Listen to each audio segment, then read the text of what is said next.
Hi, good afternoon, everyone. Welcome to the pre-retirement webinar. My name is Bob Christoffel, the Manager of Benefits Education at Wespath. We have the benefit education team available for this webinar. Frank O'Brien will be presenting. We also have Todd Creviston, who will be handling questions, and our webinar host will be Cheryl Hatcher. We have a lot of information to cover with you this afternoon, and I do want to thank you. We have over 500 folks that registered for this webinar. It will be recorded. We will share that recording link with you if you'd like to view it again, or if you weren't able to attend live. We want to encourage you to ask questions as we go through the material. Please use the question box in the toolbox of the GoToWebinar. We're going to try to answer as many of those questions. Some of you even submitted questions prior to the webinar. We'll try to address those questions as well. There is a handout on your toolbox describing the complete retirement process, which we're going to look at and cover really a lot of information. Some of you might be retiring next July 1. Still others might be retiring the year after or in the subsequent years. This is the process that you would follow if you're retiring next year. Please verify all your personal information on benefit access. This is real important. And that means if you have not yet, please register for benefit access. We've made the registration process easy and just as safe and secure. Also, it is important to verify that your spouse's information is correct. Make sure your spouse's name is listed there and their date of birth. Spouses are entitled to receive survivor benefits from your plans, so you want to make sure that that information is in our system. Also, take a look at your clergy service record. That is really important. That information is reported to Wespath from the annual conferences. And sometimes I get asked, why is that clergy service record so important? Wespath relies on that information to be accurate because we use it to calculate some of your benefits. Many of our participants are in LifeStage investment management. Take a look at your profile. Make sure that your risk tolerance, whether you're conservative, moderate, or aggressive, is appropriate. Make sure that that benefit commencement date is in there, as well as your eligibility for Social Security. Also, start to project your retirement income. This is an important tool. You can go in benefit access and put a specific date when you're intending to retire, whether it's July 1st of next year or the year after, and start to see what income will look like. Review and update your beneficiary designations. That's both during your active ministry as well as in your retired status. You always want to have current and accurate beneficiary designations. And that includes your primary, typically that'll be the spouse, but also your contingent or secondary beneficiary information is very important. All this stuff, how do you do that? Well, it's through the benefit access portal, which is improved. It contains a lot of information in your profile. That's where you're going to find your personal information, your spouse's information. Your clergy service record is in benefit access, so you want to take a look at that. Just go through your appointments, make sure everything is listed correctly. You'll find your LifeStage investment management profile there. This has some important tools like a benefit projection tool, where you can run different scenarios at different points in time, different survivor benefits, and also where you would verify and update your beneficiary designations. Now, retiree health benefits are certainly very critical, very important. You want to check in with your annual conference because of the importance of this. Start to think about housing in retirement. Answer questions like, will you be leaving your parsonage maybe for the first time? Are you going to be purchasing a house or renting maybe for the first year? Think about this in terms of a financial planning strategy. How much can you actually afford for housing, and how to best secure a down payment for that housing? These questions can be helped or answered by calling the EY financial planner line to start to have these discussions about housing and retirement and really get a more comprehensive, personalized financial plan. You're going to need to provide retirement notification.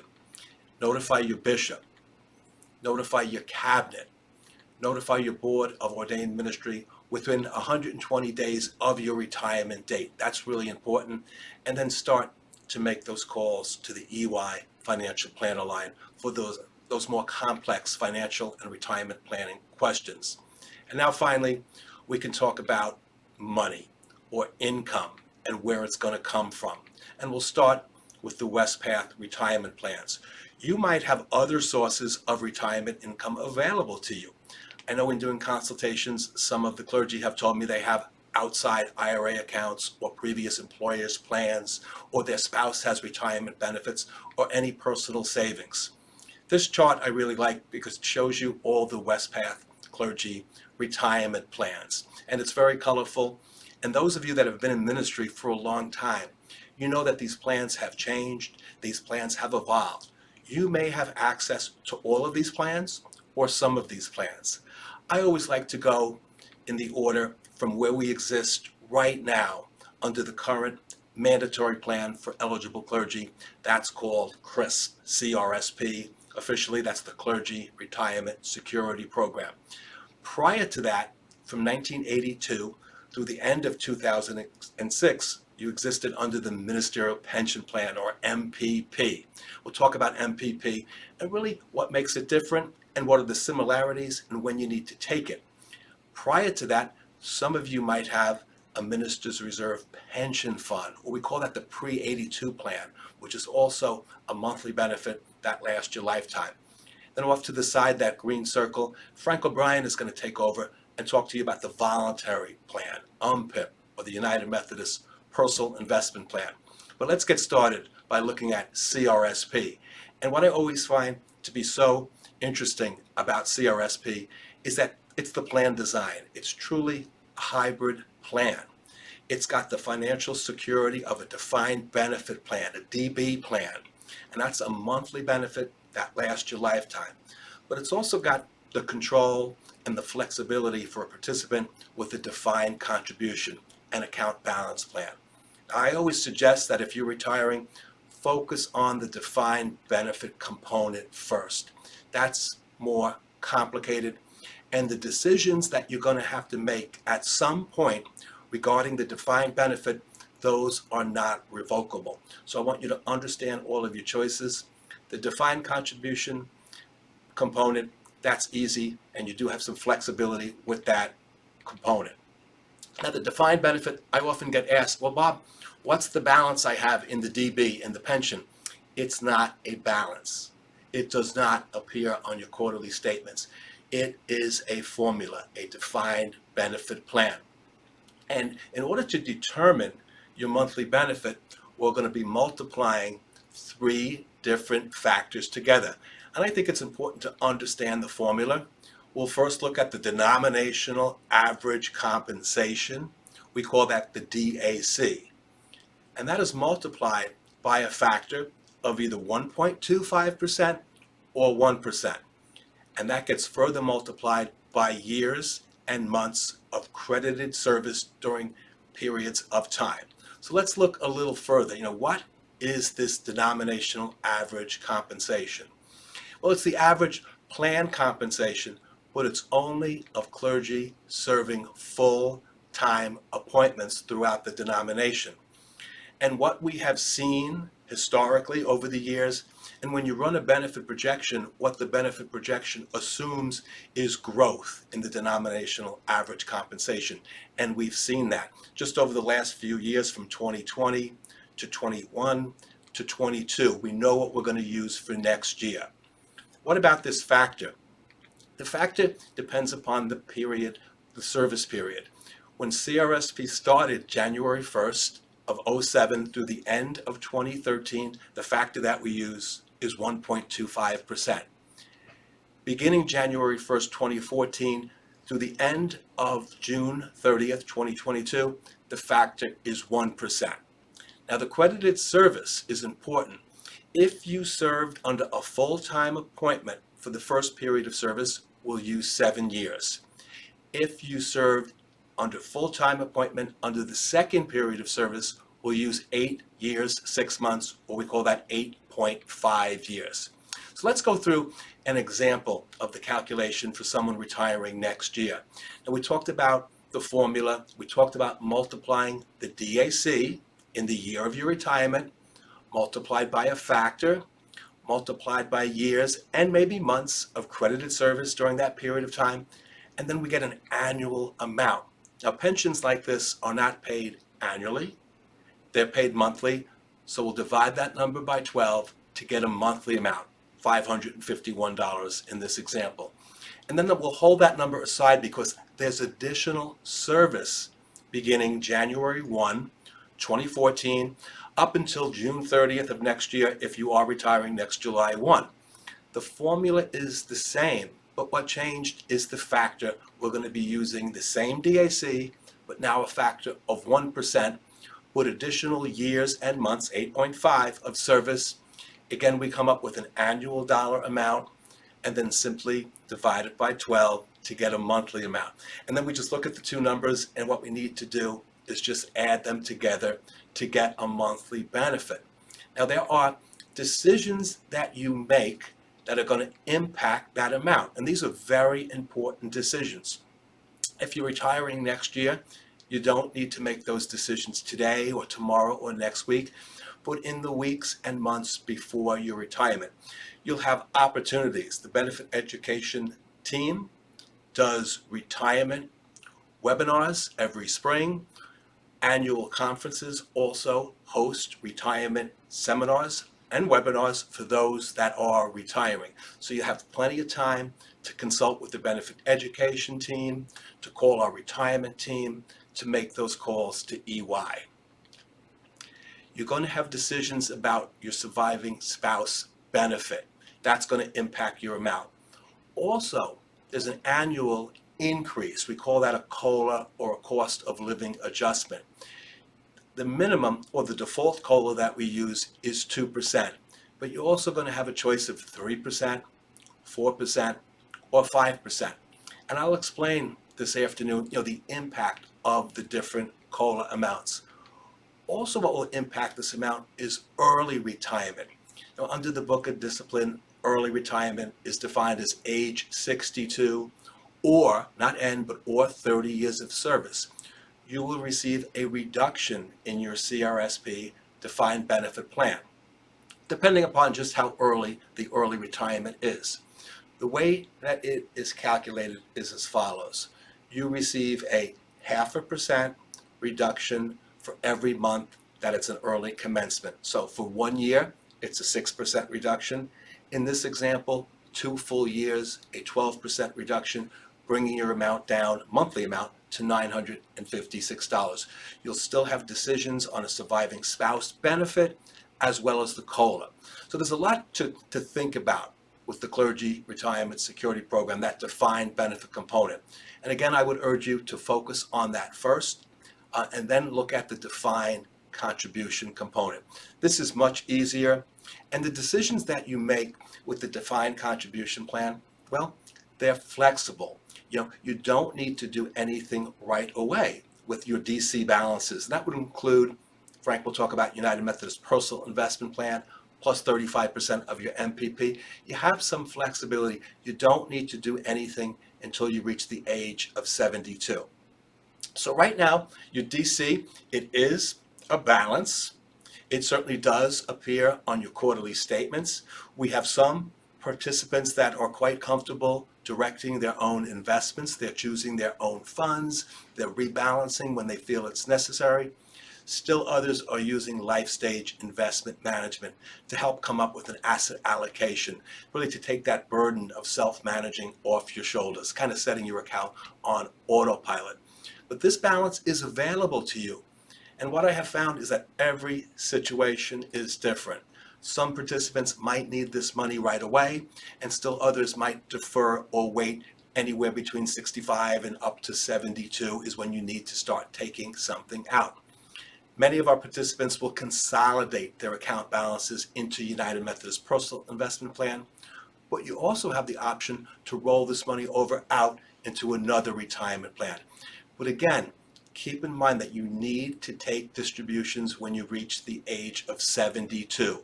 Okay, there's required minimum distributions. Wespath will always notify you of the need to do that.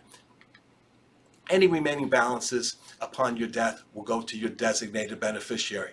Again, that's really why it's so important, even in your retired status, to maintain those beneficiaries. So that's the Clergy Retirement Security Program.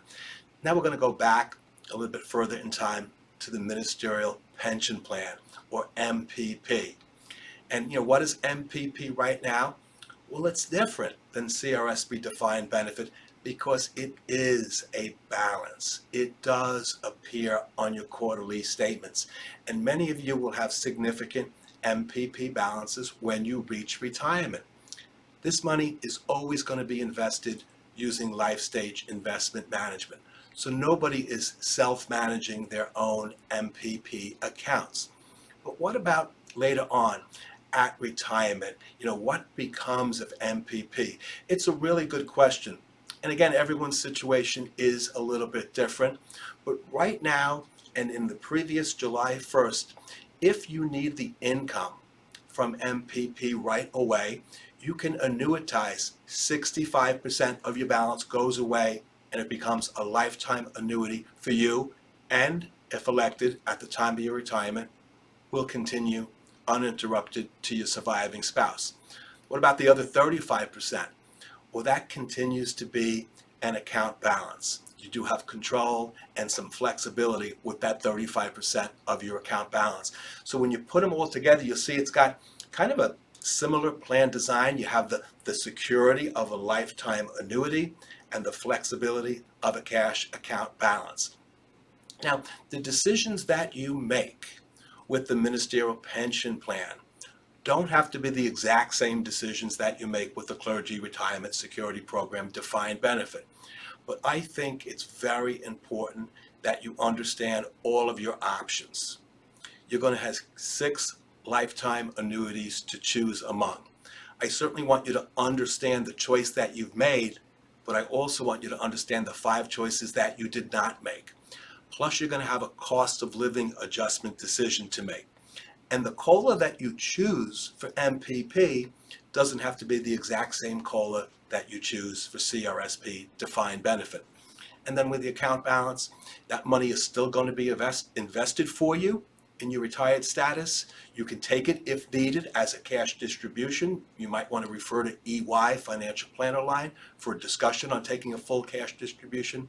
And then you'll have other flexible options. So let's review, because we covered a lot about MPP, and I know a lot of our participants ask questions when we do benefit education consultations about MPP. So again, it is an account balance managed by LifeStage. You're going to see this on your quarterly statement with a pie chart with the asset allocation. 65% of it exactly right now, that's the option, becomes this lifetime annuity. 6 different ones to choose from, and then the COLA. But what makes MPP a little bit different, you also have the option of a 0% COLA. 2% would be the default, but you can also choose 3%, 4%, or 5%. That 35%, if you don't need it right away, continues to be an account balance, different distribution options.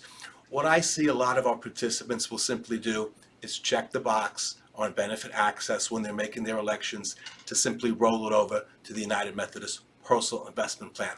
But I think the key word there is flexibility. I would suggest you focus more on the annuity options first. If you need this income at retirement on that July 1st, you have different options to choose from. Now, an annuity for this purpose really just means a series of direct deposits that you can't outlive. You'll continue to get your monthly payment for as long as you live, and if elected at the time of your retirement, that's very important, it will continue uninterrupted to your surviving spouse. Now, I don't want you to think that one of these annuities, if you pick it, it's not a lifetime annuity. They all provide you with a lifetime of income, and they all can continue to your surviving spouse. There's 3 annuity types, which are really the standard form of payment for a married clergy person. We call them life and survivor. Sometimes they're referred to as joint and survivor annuities. And you'll see 3 different rows with a life in 70%, a life in 85%, and a life in 100%. Now, this is just an example. It's no one's exact benefit, but it's an example of a clergy person who has an MPP balance, okay? They have a spouse. They're going to choose a 2% COLA, and they're looking at the different annuity options. Now, we don't pay out both columns at the same time. No, we pay out the column in the middle first, payable to you as the retired participant. And you'll see different dollar amounts. Now, the highest dollar amount, again, in this example, is $915 a month. The annuity type there is a life and 70% annuity. That means you'll get $915 a month, a 2% COLA in this example. When you die, 70% of the amount payable to you will continue to your surviving spouse or other contingent annuitant. And when you're considering this, considering the annuity types, considering your choices, things you want to consider is age and health of you and health of your spouse. And you might be, and also what other sources of income will be available to your surviving spouse. So you might look at that 641 and say, that might not be enough. Let me also consider the life in 85. And you'll notice two things happen. The amount payable to you decreases, but the amount payable to your surviving spouse goes up to now 85% of the amount that was payable to you. And then further, the life in 100% provides a continuation of the income that you've come to expect. 100% would continue.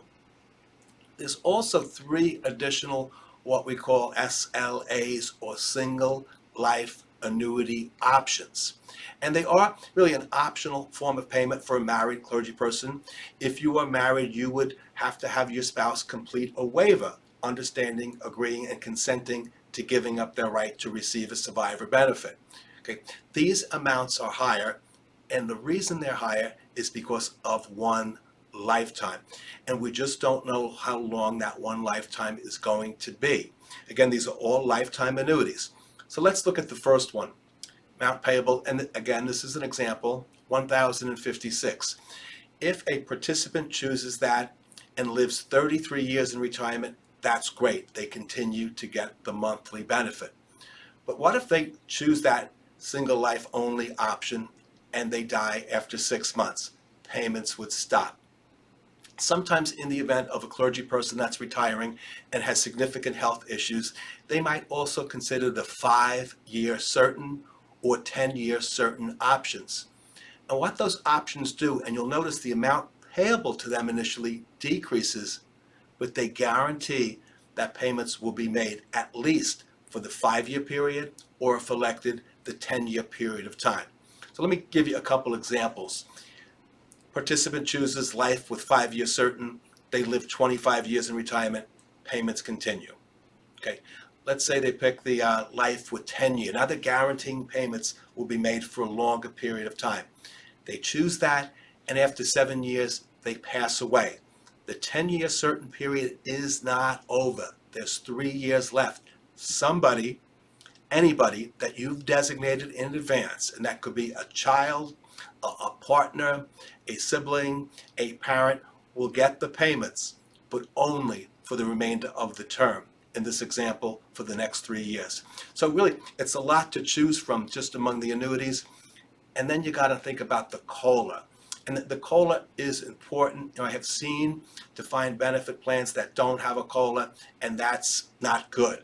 I think we all know, especially in today's period of inflation, that $1,000 a month today is simply not the same as $1,000 a month 5 years from now or 10 years from now. So what about this COLA? How does it work?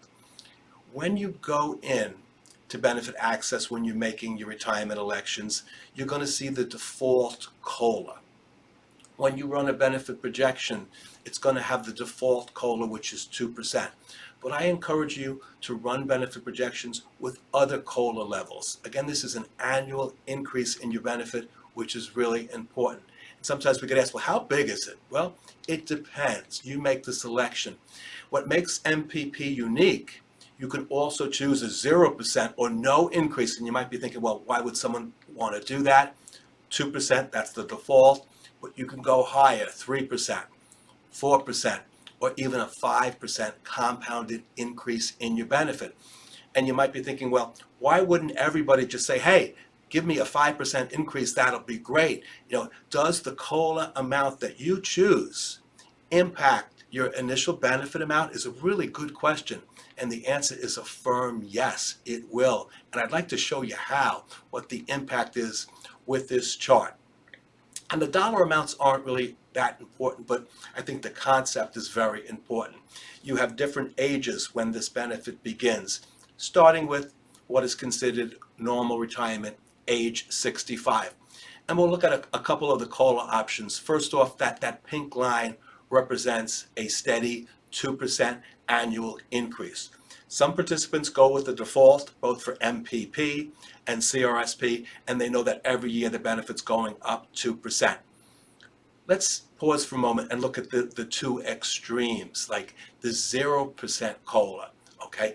That is represented by that red line across the top. And when you choose the 0% COLA, you're going to get a higher benefit right out of the starting benefit commencement date. Sometimes it's significantly higher, but it's going to be flat. It's not going to go up. And there will be a period of time when it crosses over and you actually, with longevity, could end up receiving the lower benefit, but you did get to enjoy that higher amount for many years. We'll look at the other extreme, and that would be a 5% COLA. Sometimes clergy like to run a projection to see what a 5% increase will look like, and you'll notice that will bring your initial benefit amount down on a monthly basis, and sometimes significantly. But it is, when you follow this chart, it's increasing significantly, 5% every year. You easily could reach a point in time when you're ending up with a greater benefit, but you do start out with a lower amount. So COLAs are certainly important, and they do impact your initial benefit amount. So we talked a lot about MPP and how it works with that 65-35% split. What I see sometimes is a clergy person will commence their defined benefit plan. They'll get that started, for example, at age 65. But they might decide to wait on the MPP. And you can wait, and that money is still invested for you. It's not sitting frozen or idle doing nothing. It's still invested for you. Think about the annuities, those 6 options. Think about the impact of the COLA. And you can really approach this different ways. You can take the 35% of your account balance now, maybe you need that for something, and wait or defer the 65% and commence that later on. Or do the opposite. Commence the annuity right now, the 65%, get that started, that steady monthly retirement income, and wait or defer the 35%. Many of our participants will simply consolidate their account balances. Remember earlier we talked about the Clergy Retirement Security Program defined contribution. The 35% will go into UMPIP. And Frank will talk about options once it's consolidated, including LifeStage retirement income. You also have the option to cover all of our bases to roll that over directly outside of Wespath into another retirement plan. Same here, any remaining balances will go to your designated beneficiaries upon your death. So you have a lot of flexibility with that 35%. Moving back in time to the Minister's Reserve Pension Fund, what we refer to now as the pre-82 plan. And this provides a lifetime of income. For most annual conferences, we'll calculate this benefit 2 different ways. We'll look at what we call DBSM, or Defined Benefit Service Money, and what that has grown to. But we'll also do a more traditional formula benefit, some math.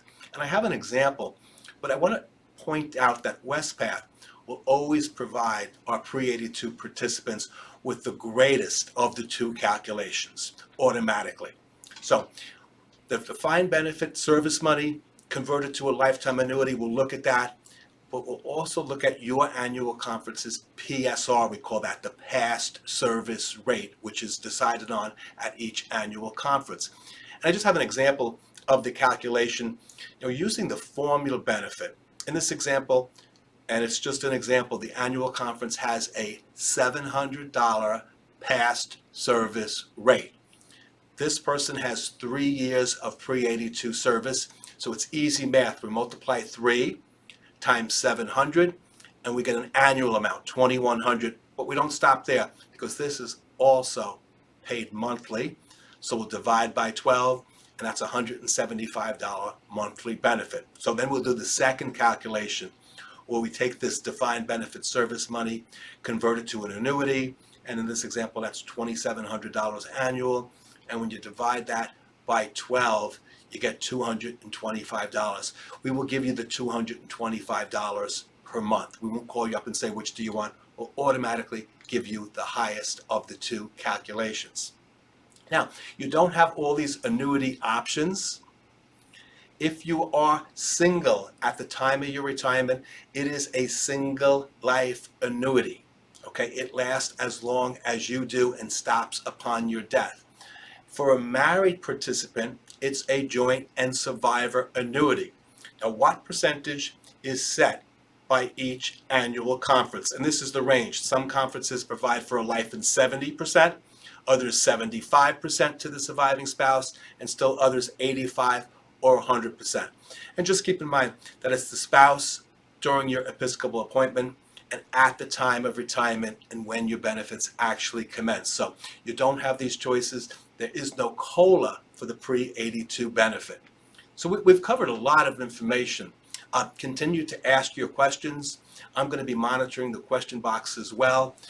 The voluntary plan is just so important. That's the United Methodist Personal Investment Plan, and that's where the arrow is pointing to right now. And I'm going to turn it over to our benefits educator, Frank O'Brien, and he's going to walk you through the United Methodist Personal Investment Plan. Thank you, Frank. Thank you very much, Bob. It is my pleasure to be with all of you today. My name is Frank O'Brien. I am a benefits educator here at Wespath. Bob did a great job of going through all the employer-provided benefits, and I'm going to begin this segment by going through the United Methodist Personal Investment Plan, your supplemental voluntary retirement plan that we hope you are all participating in, and certainly at least up to the 1% where you can be receiving that CRSP DC account, 1% matching contribution. The UMPIP is a defined contribution account, technically a 403B account. It is a participant-driven account. You decide the contribution account types that you want to invest with or use the contribution accounts, as well as the investment funds that are made available to you with Wespath. When thinking about the account types, you think about it in terms of tax efficiency planning as well as just contributing in on a regular basis. There are ways in which you can use one of our account types to avoid taxes now. You can use one of our account types that you can avoid taxes later. And for those of you who may have a qualified retirement account elsewhere or a traditional IRA, we do have the ability to roll over those assets into the UMPIP. But spending a little bit more time on the account balances that are available to you to contribute to on a per payroll period basis, you can see we have the before tax account, we have the Roth account, and in certain instances, there is the opportunity to contribute on an after-tax basis. In the context of the before tax contribution account, you're avoiding paying taxes now. The contributions go into UMPIP and they grow over time, all tax deferred. When you receive your gross pay and you tell us how much you want to go into UMPIP, we take that amount, we put it into the UMPIP, and then from there, the taxes are applied, federal, state, and SECA taxes. So the effect is you bring home more now than if you were to use a different type of account. The next account is the Roth contribution account. This is a very interesting account that if it becomes a qualified Roth contribution account, then in retirement you can take distributions from this account tax-free. So how does it become a qualified Roth account? Well, two simple things really, have to occur. One is you have to attain age 59 and a half. 59 and a half is a magic number in the retirement world. You're over age 59 and a half. And the other is the first Roth contribution that you contribute is 5 years old or older. So it's older than 5 years. It's not every contribution has to be 5 years old or every year has to be 5. It's just that first initial opening of the Roth account through a contribution. If both of those things are in place, you're over age 59 and a half, and the first contribution is aged up 5 years or more, then you can receive distributions in retirement from your Roth account tax-free. As I said, this is a defined contribution account. The IRS, through law and regulation, tells us each year how much we are allowed to contribute on a before-tax Roth or overall basis. We now know the 2022 contribution numbers. It's $20,500 for the before-tax and or Roth contribution. You can contribute both to your account, but they, in combination, have that limit of $20,500. For next year, the age 50 catch-up contribution remains at $6,500, but the result here is now you can contribute $27,000, again, combined Roth or before-tax contribution. But this is also an area where that after-tax contribution account may become available to certain individuals if you have the opportunity to max out over the course of the year at these limits. Then you can switch over to an after-tax contribution account for the remainder of the calendar year just to continue to put contributions into your retirement account for future use. The distribution opportunities that are available to you in retirement are many. The way we like to set this up is we provide a lot of flexibility and a lot of options to our participants in retirement. You have distribution choices. You can take a full lump sum distribution or a partial lump sum distribution. Bob earlier referenced maybe moving into a residence and purchasing a residence and taking advantage of some of the account that you have in UMPIP to do so. But we always raise a little bit of a red flag. Then when we do that, speak to EY Financial Planning or your advisor, because one, those dollars are no longer there for retirement income, but the housing allowance tax exclusion that you also have also is not available for dollars that you have taken out. We have cash installment options for you. You can self-manage and say, Wespath, I would like to get $1,200 a month from my account. We'll set that up and we'll do so.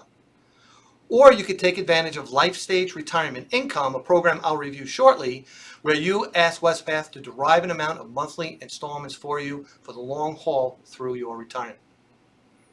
As was indicated, you can leave your account on account until such a time that you attain age 72, at which time required minimum distributions are required to be paid. If upon your passing, you and your spouse's passing, there's any monies left in your account balances, they will be paid to your designated beneficiaries.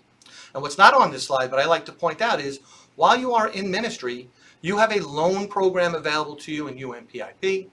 In retirement, that loan program will also be available to you. Very unique feature in the retirement world. Again, it's a participant-driven account, so you can determine using the Wespath family of funds how you want to invest your contributions in your accounts. And there's two ways to do that. On the right-hand side, you can see the piggy bank there where you're choosing your own investment mix. So you may be comfortable in the investment markets, understand different asset types, understand time frames and durations to retirement, and set up your own investment allocation. Or you could take advantage of LifeStage Investment Management, a program that we have where we tailor, manage, and put on autopilot the account balances that you have invested in the Wespath funds. Either way, that center there you can see we have another reference to EY. No matter where you are on that spectrum, we think it's a good idea for you to call EY and just speak with them about this, kind of bounce it off of them so that you're comfortable with how you have your monies allocated. And as we say, we want to make sure you can sleep at night. So it's good to know how things are working for you. We have that LifeStage Investment Management program where we are deriving an amount of, we are tailoring an investment allocation for you. It's a personalized investment management tool. We're looking at you as an individual, your age, your expected commencement date or time horizon or runway to retirement. We understand the Wespath benefits you have overall, Social Security income coming down the road, and also the risk tolerance that you have. You can tell us, are you conservative? Are you a moderate? Are you an aggressive investor? And then we will take that information, and again, we will tailor an investment allocation using the Wespath funds to put you in a position that makes the most sense for you where you are on the timeline. And then from there, it goes on autopilot. Within LifeStage Investment Management, there are two features that make this program very, very strong. The first is we sit today and we set you up, let's say, in a 60-40 type of investment allocation. 60% the equity funds or 2 equity funds. And then the 40% would be in the 3 fixed income funds. As we age up over time, very subtly, the amount of equity comes down, the amount of fixed income comes up, so that we can continue to manage that account to get you to, into, and through retirement. The second feature, though, is where we look at you 4 times a year to see how your investment allocation is set up, comparing to how we want it to be set up. We look at your birthday and go quarterly off of your birthday. And then from there say, all right, we want you 60-40, but somehow we got to 70-30, or we got to 50-50. What we will do is we will sell off the side that got too high, and then we will buy on the side that got too low to get you back to that 60-40 allocation. So what we're doing there is we're selling high and buying low, or said better, buying low and selling high. So it's a part of the overall investment portfolio management tool that we have, and history will tell us by setting it up that way that within that investment allocation, you'll get a little bit more internal rate of return by making sure we continue to manage that portfolio now and over the long term to and through your retirement. The next program we have under LifeStage is LifeStage Retirement Income. The way LifeStage Retirement Income works today is you are asking us with your account balances to derive an amount of monthly installments for you. So again, we're looking at your account balance. We're looking at your age going into retirement. We're looking at your expected life expectancy. We're looking at the risk tolerance you may have gave us. LifeStage Retirement Income, you're invested in LifeStage Investment Management, which I just reviewed. And we're deriving an amount that we can provide for you as an installment going into retirement. But each year in November, we look at the account balance and we recalculate that account balance to give you not only an installment amount for the next year, but an increase over time in the installment amount that we will provide to you as we try to keep pace with the cost of living or purchasing power in that installment program that we have. So today, LifeStage is set up in such a way that the installments will continue over time with an increase over time as the markets allow. In spring of 2022, we are adding 2 new features to LifeStage Retirement Income. You can see here on the screen, we're going to have a Social Security bridge where you're going to be able to defer Social Security and take advantage of your account balances to derive income, and then take Social Security later. And then a longevity income protection annuity contract where later in retirement you will begin to receive income from that. The next couple of slides is going to be a little word heavy, and then I'm going to have a graphical representation to kind of give us a little feel for it. So the way Social Security works, and we're going to use an example of full retirement age under Social Security at age 67. You've attained age 67. We have this Social Security bridge where we'll use your account balances to allow you to defer taking your Social Security to, let's say, age 70. For each year of deferral of your Social Security benefit, you get an 8% increase in that benefit. So the 3 years gives you a 24% increase in what you can receive from Social Security. But you need to live in the here and now. So that bridge that you see there is taking advantage of your account balances, LifeStage Retirement Income, and that program, and kind of filling in the amount you need while you're deferring your Social Security. And then we also going to have a new program for you, a longevity income protection annuity contract, where at the time of retirement, you elect the contract and you buy that contract, and then at age 80, you begin to receive a stream of income from that annuity contract. And so what that does is it gives us a steady stream of payments over the lifetime. It gives you some peace of mind because you know Social Security will go up, your LifeStage balances are there, but another stream of income will come in when you attain age 80.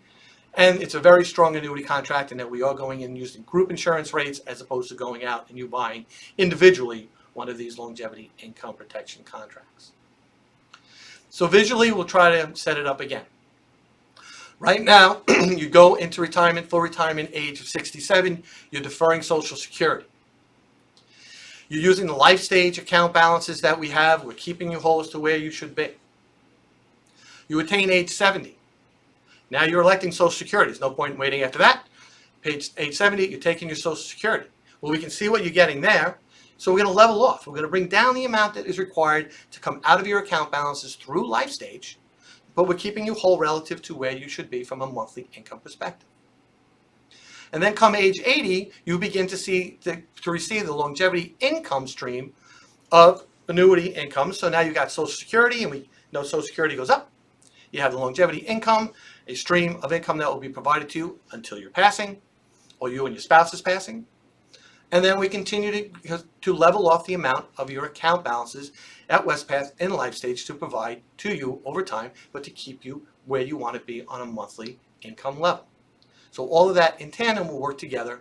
You'll hear more about this later on. Certainly over the course of several months, you'll be hearing more and more about LifeStage retirement income and the enhancements that we will be making. And now we'll switch to the housing allowance exclusion. As many of you know, in ministry, you have the housing allowance exclusion available to you. In retirement, you still have the housing allowance exclusion available to you. What the IRS has us do is look at three numbers to determine what you can use in any given calendar year for your housing. The first is, what did you receive from Wespath as your retirement income? And you'll know that because we'll give you a 1099-R each year. What's your actual housing expenses? So please keep good records. Get that number as north as possible. And then if you own your home, what's the fair rental value of that home in your neighborhood, fully furnished plus utilities? So it's a market comparison that the IRS has you do. Go to a local realtor in your neighborhood, get a comp letter, and stick it in your file. Now you have the three amounts. It is the lowest or the least of those three amounts that you can use in a given calendar year as your housing allowance exclusion. So you have your household income, that housing allowance exclusion comes off, and the remainder is what goes into your tax filing season. For those who are familiar with housing, you know that housing allowance has to be declared prior to receipt of those dollars. The way this is handled here is your annual conference. That annual conference in your annual journal has language that says in this next calendar year, whatever our participants receive as retirement income from Wespath is eligible for the housing allowance exclusion. So you really don't have to do anything year over year. When you go into retirement, get that journal, stick it in your file, but other than that, you're okay. By means of example, we have someone who received $24,000 as income. $20,000 is their actual housing expenses. The fair rental value is $21,000. It's the lowest or the least of those three. So it's the $20,000 that it's a housing allowance exclusion amount. And now you have that $4,000 that again goes into your tax filing season, but you have other deductions and credits and other things that working with your accountant, you can understand how your taxes are going to be handled that year. We do have a housing allowance exclusion worksheet. It's available and maybe even online right now is attached, but it's available through us at any time. People who go to webinars and seminars on site often receive this in their kits. And here is just an exercise where you can write out those numbers, figure out where you are with the three you need to have, and then you can work with your accountant to understand what to do there. On the back of that form, not shown here, but on the back of that form is language that can be used that your accountant or tax preparer would attach to your 1040. So if somebody's looking at it and it doesn't look quite right, they can see, oh, housing allowance is applied here.